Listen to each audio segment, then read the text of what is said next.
tuh kan kalau dari tadi biasa kalau skincare kan kita cobain sendiri gitu. Nah, ada nggak sih ke kondisi dimana kita emang harus ke dokter tuh pas kenapa gitu? Oke. Lebih dapetnya sih kalau kita bicara kasusnya jerawat. Jadi jerawat tuh ada Berbagai macam level jenis ya? keparahannya lah. Ada banyak jenisnya. Sebenarnya bukan banyak jenis sih, dia tuh lebih kayak banyak istilahnya gitu. Tapi kita sebagai science communicator, baik dokter dan cosmetic scientist, kita oke lah biar lebih enak dicerna awam, kita bilang jenis jerawat gitu. Sebenarnya itu ada istilah medisnya, agak lupa lah, agak susah. Pokoknya intinya gitu lah ya. Nah untuk yang si jerawat sendiri, dia tuh ada tingkat keparahannya 3. Pertama mild. Mild tuh ya maksudnya masih ya muncul sedikit-sedikit lah gitu. Bahkan di diagnosis dokter tuh ada hitungannya jumlah jerawatnya tuh berapa. Oh, oke.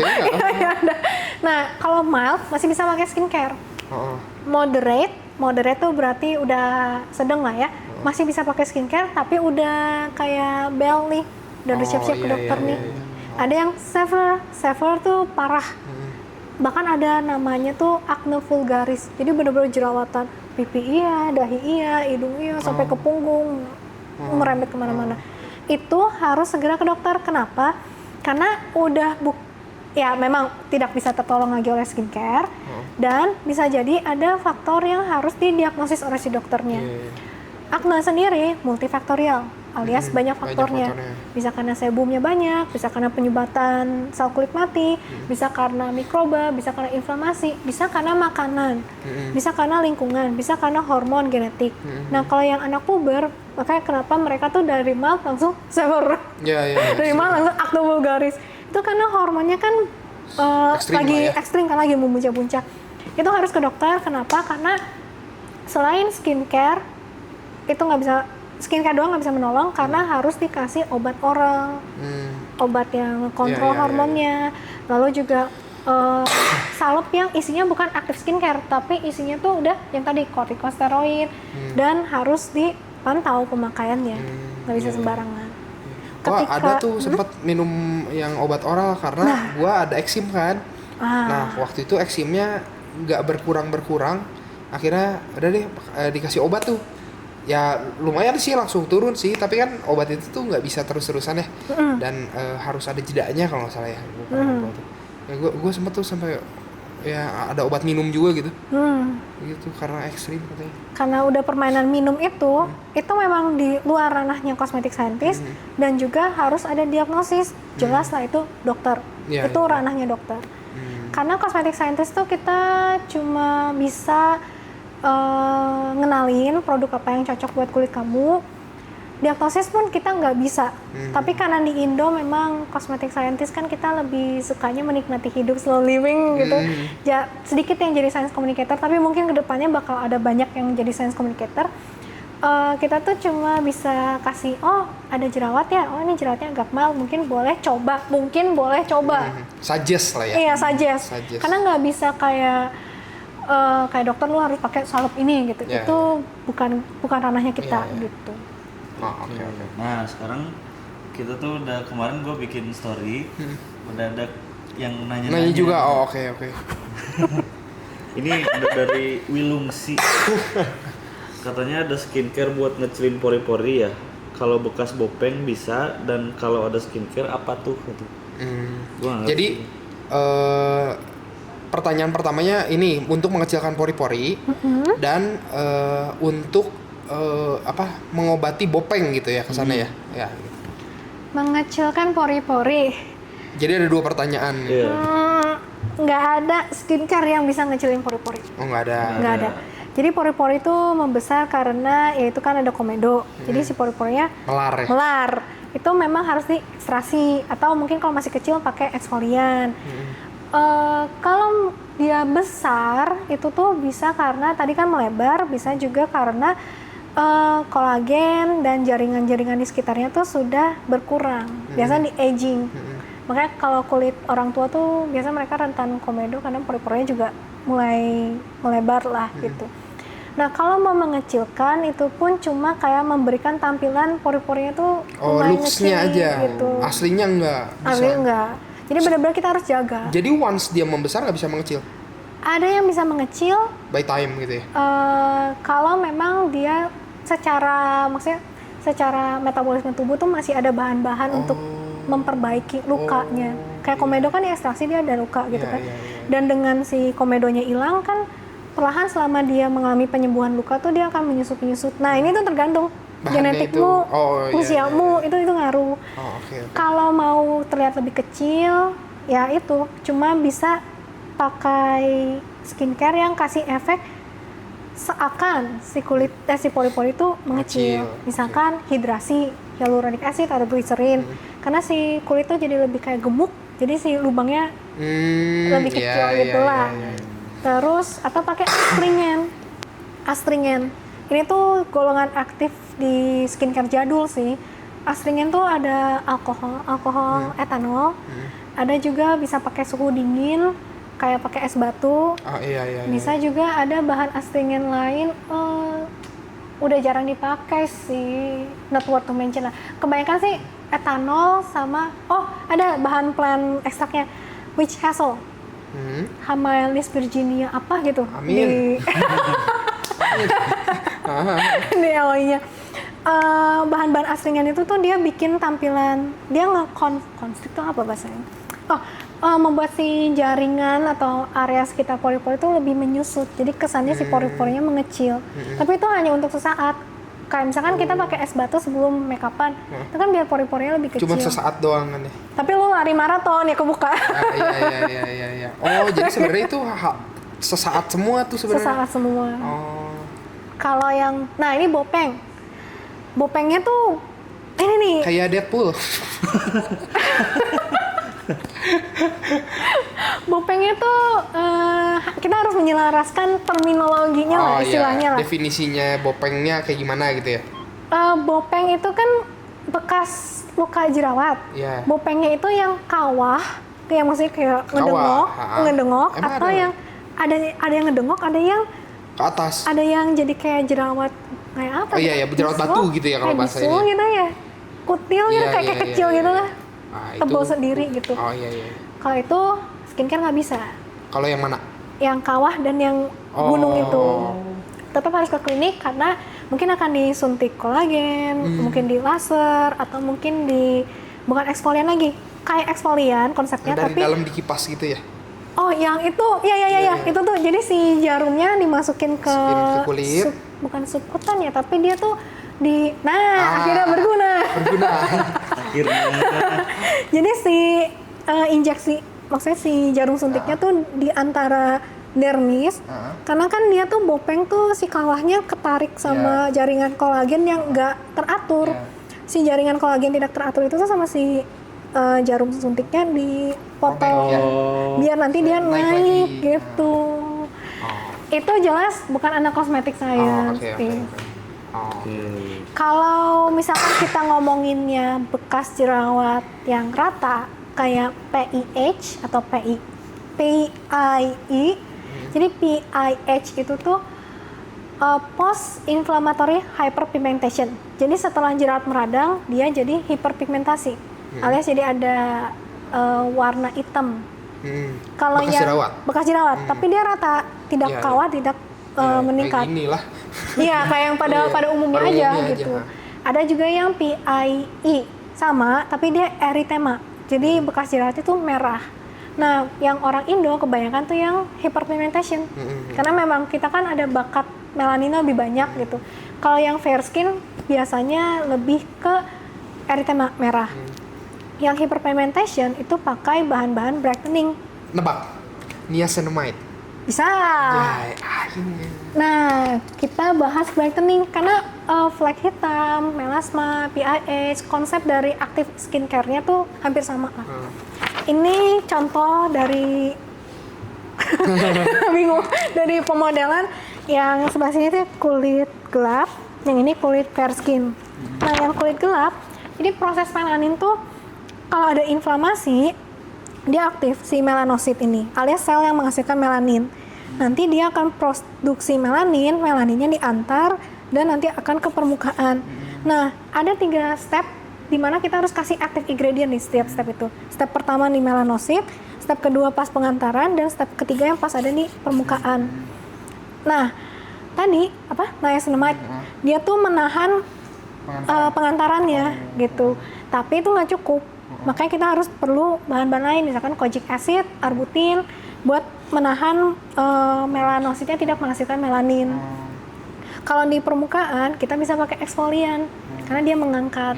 Atau kita bisa nge-push si produksi sel kulit secara keseluruhan biar dia naik ke atas, akhirnya yang VIH-nya itu keangkat. Nah, tadi guys kita break sebentar karena kita mau make sure baterainya kita aman.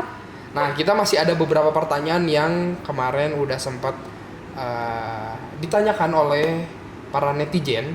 Ya, netizen ya. Mulai dari mana nih pertanyaannya? Boleh dari yang ini aja. Bentar, salah.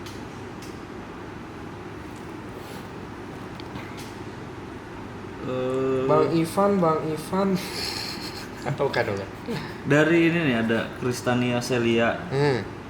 Bedanya, saya kurang bisa bacanya. Bedanya glutathione lotion, injeksi sama minum apa Ci? Bagus mana? Oke, glutathione itu memang trending, dia sebagai antioksidan yang sifatnya juga brightening. Tapi kalau kita bicara, bahkan ada yang bilang juga mother of antioksidan. Mother. Itu kayak di godok banget gitu kan, baik di sosmed, Instagram atau di TikTok. Tapi kalau boleh dari POV cosmetic scientist, sebenarnya antioksidan tuh nggak ada yang top one lah menurut kita tuh. Mau dia ada mother, father, nephew, niece, uncle, grandpa gitu kan. Karena in practicalnya lagi harus pakai lebih dari satu jenis antioksidan. Karena reaksi sinar UV, metabolisme kulit, terus bagaimana kulit aging itu tuh mekanismenya beda-beda, dan setiap antioksidan mereka kerjanya juga beda-beda gitu. Untuk glutathione sendiri memang dia trending tuh karena ada di internet di luar negeri ya, bukan di Indonesia, di luar negeri itu ada yang namanya injeksi glutathione supaya kulitnya putih yang diinfuse itu. Nah kayak itu kan trending, akhirnya ada glutathione di skincare gitu. Bedanya di mana? Itu lebih ke bioavailability atau istilahnya jumlah dari si glutathione itu ada di dalam tubuh, di dalam kulitnya kah atau di pembuluh darahnya.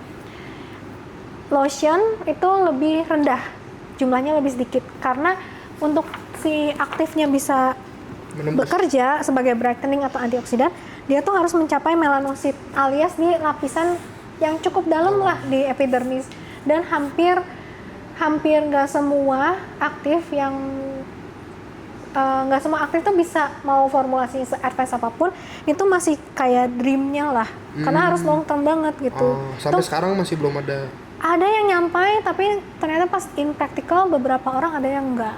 Oke. Jadi beberapa case aja ya. Beberapa case ada yang bisa, beberapa case ada yang masih mungkin dia kulitnya cukup tebal gitu ya. Jadi nggak nyampe aktifnya. Nah, jadi lotion tuh dia bioavailability-nya lebih rendah, dan ya sebenarnya glutathione oke lah, good to have lah, tapi bukan berarti dengan ada glutathione fix brightening, nggak kayak gitu, karena memang harus multi aktif gitu. Kedua itu tadi ada lotion, minum sama injeksi ya. Iya. Kedua minum dan yang ketiga injeksi. Injeksi ini yang jadi rame lah isunya tuh antar dokter, karena banyak dokter, ada juga temen aku yang dokter dermatologis, lebih dari 2-3 lah mereka tuh nggak setuju injeksi glutathione tuh. Bahaya banget, karena yang namanya injeksi itu bioavailability-nya bisa dibilang 100%. Availability tuh? Jadi jumlah glutathione yang ada di suntikan dengan yang ada di dalam tubuh itu 100%. Jadi misalkan di sini ada 5 mili glutathione. Oke, semua 5 milinya tuh ada di pembuluh darah. Beda halnya dengan lotion. Biasanya lotion kan misalkan ada glutathione dipakai berapa persen ya? 2%. Mungkin nanti yang nyampe di melanositnya cuma ya 0,1% lah, 0,05% lah. Iya, gitu. ngerti. Kalau injeksi full semuanya. Ya langsung kan semua masuk. Itu masuknya juga langsung pembuluh darah. Agak bahaya kenapa? Ginjal. Makanya dan resikonya tuh tinggi banget. applies kah? Ya applies, tapi resiko juga tinggi, terlalu tinggi sampai bisa dibilang nggak aman. Dan makanya banyak dokter yang nggak setuju adanya injeksi glutathione. Ya, ada iklan guys. The fuck? Agak aneh ya. Agak aneh sih. Oh, oke. Ada next dari Mimi apa sih? Mim. Miminya Hauras. Gak mau tanya apa-apa, cuma mau doain semoga Kak Emi makin sukses. Oke, thank you banget. Terus ada yang nanya, bener nggak sih gel silikon bisa ngilangin bekas luka keloid? Oke, gel silikon. Kalau itu, kalau misalnya kalian habis jatuh luka tapi nggak recover, jadi cuman putih-putih gitu loh, ya gitu kan? Ya, kalau itu in case ada yang nggak tahu. Jadi keloid itu kan dia memang selama wound healingnya tuh strukturnya Recover 100% lah ya. nggak terreparasi dengan baik lah, tidak tersusun dengan strukturnya gitu. Jadi akhirnya dia ada gundukan. Nah, kalau yang soal wound healing itu memang nggak ada skincare yang bisa. Jadi nggak ada keloid yang bisa hilang pakai skincare, itu nggak. Itu mitos. Karena keloid sendiri itu juga memang harus dokter kulit yang ke klinik lah gitu, yang bantunya. Dan pemakaian gel silikon tuh dia lebih kayak buat maintenance-nya, kasih pressure dimana si keloidnya bisa ya tidak terlalu elevasi banget lah gitu. Tapi kalau mau ngilangin keloid itu memang fix harus ke dokter, entah itu di laser, di injeksi, itu bahannya dokter sih yang tahu sih, bukan anak cosmetic scientist. Dan setahu aku tuh ada dipakai salep atau diinjeksi kortikosteroid gitu, karena memang itu udah ngomongin jaringan. Nah gini nih bedanya, karena kan suka ada overclaim produk skincare ya. Produk skincare yang ada klaimnya bisa mengubah jaringan itu udah nggak bener. Bisa dipertanyakan brand ownernya, dia sebenarnya ngerti atau enggak, amanah atau tidak, anak marketingnya, bahkan sampai bisa dipertanyakan ada tim yang ngerti R&D atau sains atau mungkin farmasi nggak sih gitu. Itu Bisa kemana-mana sih, benar-benar. Karena hanya maintenance, tidak mengubah Jaringan. Dan Itu juga tidak udah- bisa mengubah nasib. Iya, itu udah dipertegas dari tadi ya, nggak bisa memperbaiki jaringan, itu hanya maintenance. Nggak, katanya nggak bisa ubah nasib. Anda kalau miskin jangan beli skincare. Jelasin. Sebenarnya ada skincare yang memang di-develop buat orang menengah dan menengah bawah, menengah atas itu lebih ke produk developmentnya mereka aja. Iya. Nah ini ada satu pertanyaannya yang Ini terakhir cukup pertanyaan mencengangkan nih. Emang iya Kak, kalau skincare pasangan jadi beban cowoknya? Kalau enggak nanti aslinya kelihatan. Ini lebih kayak kemakan iklan Thailand sih ya. Kayak iklan Thailand sih ya. yang ini nggak usah mah, pas Langsung jadi buteng cowok. gitu. Oh iya. Kalau yang ini sih bingung ya jawabnya gimana. Ya itulah. Atau mau dijawab? Bukan sesuatu yang bisa dijawab oleh ilmu kosmetik. Betul sih. Oh enggak, gue bantu jawab. Gimana? Jangan ngeremehin cewek itu Anjay. masih bisa beli kok. Kalau Jadi, ceweknya yang minta dibeliin. ya itu beda kasus ya. Iya. Nah, karena nggak kerasa ini kita udah 3 bulan guys kita podcast. Jadi kan bukan. Gua pengen apa ya? Pengen ditutupnya dengan cara lu kalau misalnya bisa ngasih saran ya, atau lu mau ngasih apa ya, masukan yang paling banyak orang salah atau orang harus denger, kira-kira apa? Kira-kira apa? Karena kalau sepengalaman gue nih ya, kayak misalnya gue nge-gym nih, kalau dikasih omongan gitu juga gue nggak akan bisa ini nih satu nih, karena banyak pasti yang orang-orang salah kaprah tuh. Yeah. Nah ini yang menurut lu paling deh. Pertama buat skincare user, konsumen. Jangan FOMO. Jangan FOMO. Sekarang memang industri skincare lagi hebringnya banget, termasuk kosmetiknya. Jangan kemakan iklan dan asal klaim. Jangan kebawa FOMO juga, karena belum tentu skincare yang lagi trending saat itu tuh cocok untuk kulit kamu. Karena tiap orang punya kebutuhan kulitnya masing-masing termasuk budgetmu. Nah, iya benar. Nggak bisa ubah nasib, ingat. Cakep. Kedua, mungkin lebih ke antara netizen untuk menilai edukasi skincare, karena banyak yang misleading, banyak yang misinformasi, banyak yang sebenarnya lebih kayak nonsense gitu edukasinya. Ini aku harus ngomongnya memang lumayan brutal sih, karena buat kita yang science communicator tuh kayak pengen ngomong ya. Memang semuanya masih belajar, namanya juga kan sama-sama belajar untuk mengerti skincare dan mengerti kulit, tapi bolehlah diingat ada kalanya kreator itu memang nge-review jujur, ada juga yang reviewnya endorse. You have to know, bisa ngebedain itu. Betul. Dan juga nggak ada yang namanya skincare expert, please, nggak ada yang namanya skincare expert. Kalau skin expert mungkin masih bisa, karena dokter kan. Kalau skincare expert atau beauty expert itu nggak ada. Karena di industri ini, karena di industri ini tuh yang harus collab. Karena nggak bisa satu profesi gitu. Harus collab antar farmasi, harus collab antar cosmetic scientist, harus collab antar dokter kulit. Bahkan dokter umum juga sebenarnya tuh nggak belajar terlalu banyak ya sebenarnya di sini. Dokter nggak belajar formulasi sih sesungguhnya. Formulasi bahkan nggak. Iya, kayak kalau mereka rekomendasi aktif itu masih bisa, tapi untuk formulasi kayak misalkan kestabilannya, kenapa packagingnya cocok, terus apakah ada banyak lah yang memang sebenarnya anak cosmetic scientist yang bisa jawab gitu. Lalu juga collab boleh lah, maksudnya kita sangat open lah kalau misalkan influencer atau skincare reviewer yang bukan dari background medis atau sains untuk nge-review produk juga, itu kita terbantu banget dari komunikasinya. But please, kalau apa ya sih, when doubt, konsul lah sama yang ngertinya gitu. Iya, itu penting sih. Gak boleh sotoy sebenarnya. Nggak boleh. Gak boleh. Apalagi ngeracik sendiri.